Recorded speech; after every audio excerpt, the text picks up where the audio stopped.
মায়াপুর কলকাতা থেকে 130 কিলোমিটার দূরে জলঙ্গি নদীর তীরে অবস্থিত এই আধ্যাত্মিক বৈদিক নগরী। কিন্তু আমরা বেরিয়েছিলাম কল্যাণী থেকে। আমাদের সময় লেগেছিল 2 ঘন্টা।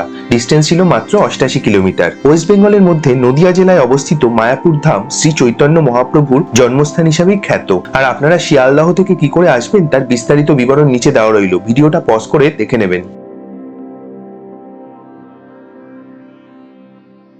আজকে কিন্তু আমরা আবার চলে এসেছি মায়াপুরে।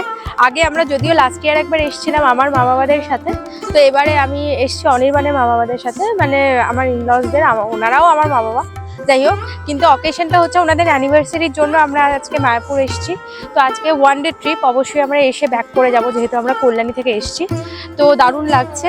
আর দোলের আগে তো এখন পুরো সাজাচ্ছে, তো আর কীর্তন তো হচ্ছে, শুনতেই পাওয়া যাচ্ছে। তো পুরো জায়গাটা দেখি কিরকম লাগে, ভোগের ডিটেলসও আমরা দিয়ে দেবো, তো তোমরা আমাদের ভিডিও দেখতে থাকো। এই প্রসঙ্গে বলে রাখি, মায়াপুর এসে পৌঁছে আপনাদের সর্বপ্রথম কাজটি কিন্তু হবে ভোগের জন্য প্রসাদের কুপনটি কেটে রাখা। এখানে প্রায় প্রতিটি ভবনেই খাবারের ব্যবস্থা রয়েছে, কিন্তু খাবারের কুপন পাওয়া যায় কিন্তু 12টা অবধি। আমরা খেয়েছিলাম গদা ভবন থেকে। মায়াপুর ট্যুরিজম সেন্টারটার ঠিক পাশেই রয়েছে এই গদা ভবন।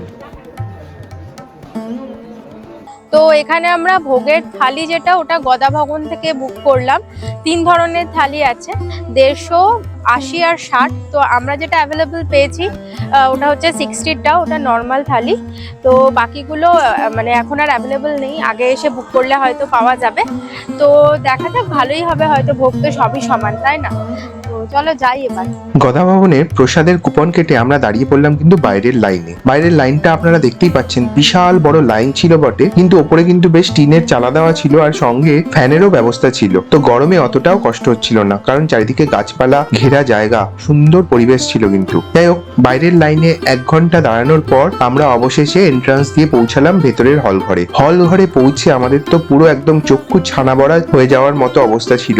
বিশাল বড় হল ঘর, আর তাতে কাতারে কাতারে মানুষ খাবারের জন্য লাইন দিয়েছে। আপনারা দেখতেই পাচ্ছেন, লাইনে অন্তত প্রায় 1000 খানেক মানুষ তো দাঁড়িয়েই আছে। তো বাইরের লাইনে আমরা কমপক্ষে 1 ঘন্টা দাঁড়িয়েছিলাম, আর ভেতরের লাইনে গিয়ে আমরা আরো আধা ঘন্টা দাঁড়িয়ে ওয়েট করলাম। তারপরে অবশেষে আমাদের খাবার হাতে পেলাম। তো এখানে আপনারা যেটা দেখতে পাচ্ছেন, এখানে দুভাবেই খাওয়ার ব্যবস্থা রয়েছে। ওপরে টেবিলে বসে খাওয়ারও ব্যবস্থা রয়েছে, আবার নিচে বসেও আপনারা খেতে পারেন। যারা বয়স্ক মানুষ বা যাদের বসতে প্রবলেম হয় তাদের জন্য কিন্তু ওপরে বসে খাওয়ার বন্দোবস্ত রয়েছে। আর এখানে খাবার দেওয়া হচ্ছে বুফে সিস্টেমে।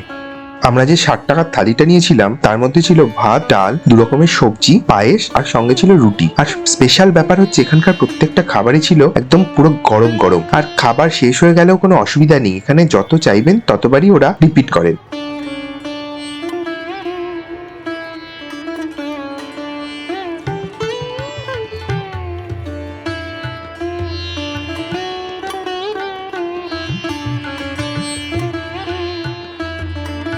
মায়াপুরে থাকার সুবন্দোবস্ত রয়েছে ইসকনের ভেতরেই। গদা ভবন, কোচ ভবন, ঈশোদয় ভবন, গৌরাঙ্গ কুটির, গৌরনিতাই ধর্মশালা, নিত্যানন্দ কুটির ও শ্রুতি ভবন। গদা ভবনে মাত্র 600 টাকা থেকে এখানে থাকার স্টার্টিং প্রাইস রয়েছে। 4000-5000 টাকার রুমও এখানে পাওয়া যায়। অন্যদিকে গৌরাঙ্গ কুটির যেখানে, সেখানে মাত্র 100 টাকার বিনিময়ে আপনি রুম পাবেন।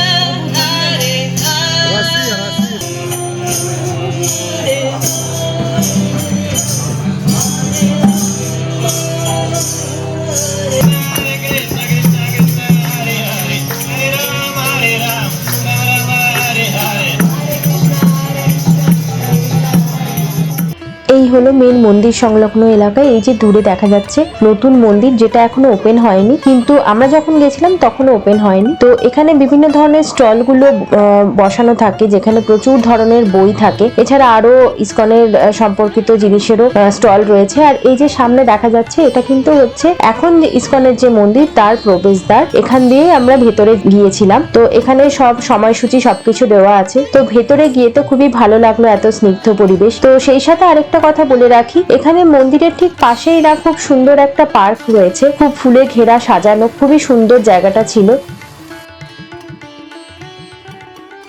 এরপর আমরা টুকটুক করে বেরিয়ে পড়লাম গোশালার দিকে। তো গোশালার ওখানে আমরা যখন গেলাম, ওখানে ঢুকেও নিচে অনেক ধরনের স্টল রয়েছে। তো এবার ভেতরে যাওয়া যাক, চলুন। আর এই যে দেখেছো কত গরুর সম্ভার, ওরে বাবা, এত বড় গোশালা আমরা কোনোদিনও আগে দেখিনি, আমি তো দেখিনি। তো আমার গিয়ে তো একটু অদ্ভুতই লাগছিল, কিন্তু আমি একটু দূর থেকেই দেখছিলাম, এত গরু আর এত বড় বড় শিং দেখে আমার একটু ভয়ই করছিল কিন্তু।